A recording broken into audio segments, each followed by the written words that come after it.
ورحمة الله وبركاته. الحمد لله رب العالمين والصلاة والسلام على رسول الله. فأعوذ بالله من الشيطان الرجيم. بسم الله الرحمن الرحیم.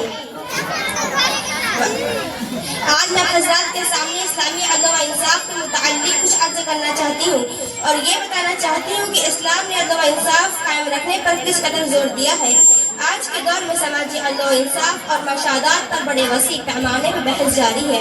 ہر ملک اور ہر قوم اس بات کے دعوے دار ہے کہ وہ سماجی عدل و انصاف قائم رکھنے میں سب سے بڑھ چڑھ کر حصہ لے رہے ہیں.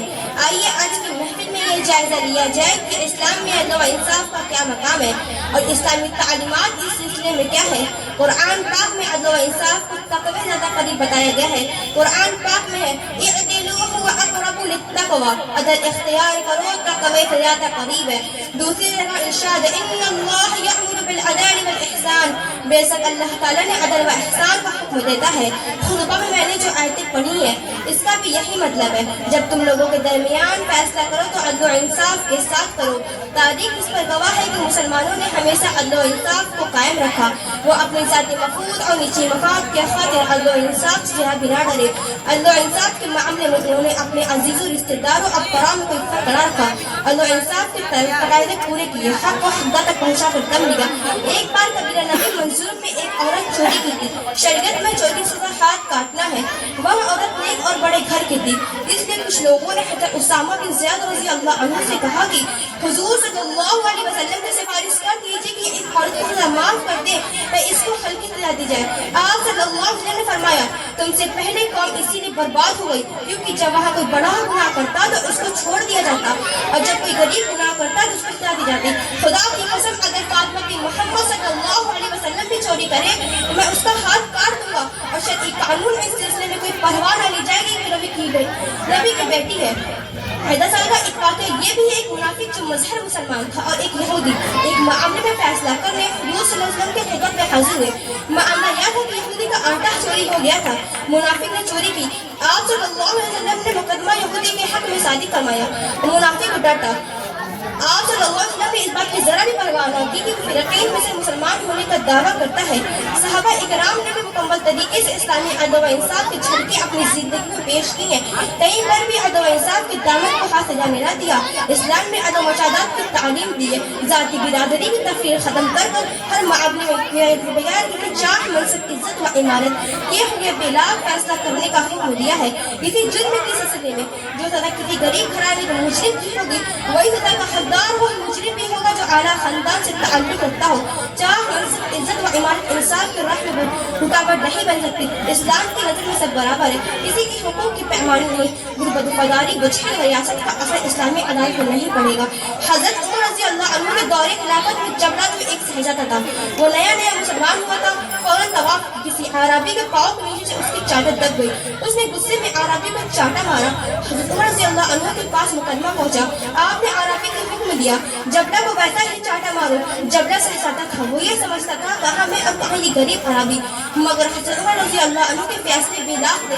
انصاف کے معاملے میں غریب و امیر کا کیا تفریق. ایک بار حضرت عمر رضی اللہ عنہ حضرت زید بن ثابت رضی اللہ عنہ کے عدالت میں گئے. انہوں نے تعظیماً حضرت عمر کی پیش کی. حضرت عمر رضی اللہ عنہ نے فرمایا تم عدل و انصاف کیسے قائم رکھ سکتے ہو جب تم لوگ مقدمات کے درمیان چاق و سمت کا اس قدر خیال رکھے گا. اسلام نے عدل و انصاف کو بڑی اہمیت دی ہے. اسلام میں تصریح انسانی فرقے کے ساتھ انصاف قائم رکھنے پر زور دیا ہے. اسلام کا رویہ ساری دنیا کے لیے بہترین اسوہ ہے جو انسانوں کو عدل و انصاف کی راہ پر قائم رکھنے اور انصاف کے دامن کو مضبوطی سے پکڑے رہنے کی تعلیم دیتا ہے.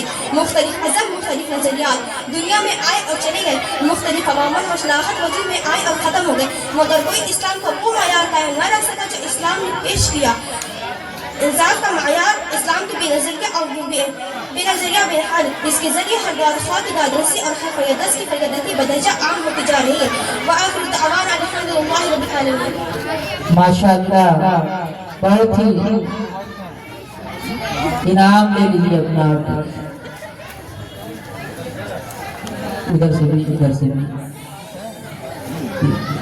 ماشاءاللہ بہت ہی اچھے انداز میں انہوں نے تقریر پیش کی.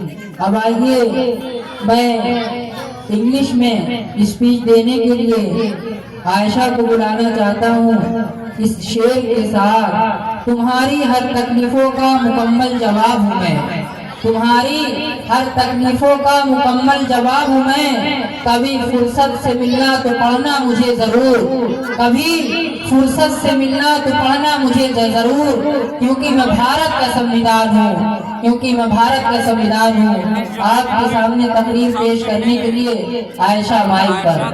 اسپیچ والے انگلش جو ہے یہ مسابقہ نہیں ہے، دوسرا پہ اسپیچ کرے گا تب یہ مسابقہ جی ہاں۔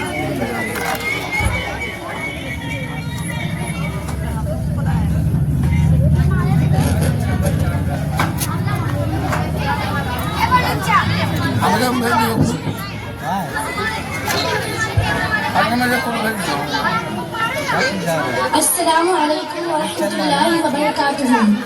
My name is السلام ورحمۃ اللہ وبرکاتہ۔ Today I am going to present a speech on Republic Day. This year we are celebrating 76th Republic Day. Republic Day is a national festival of India. On 26 January 1950, the major parts of Constitution came into effect, with Rajendra Prasad becoming the first president of India. Our Constitution is the largest written constitution in the whole world. The Constitution is the largest written constitution in the whole world. Dr. Bhimrao Ambedkar is the father of our Constitution. We should always respect our Constitution. It is good for us.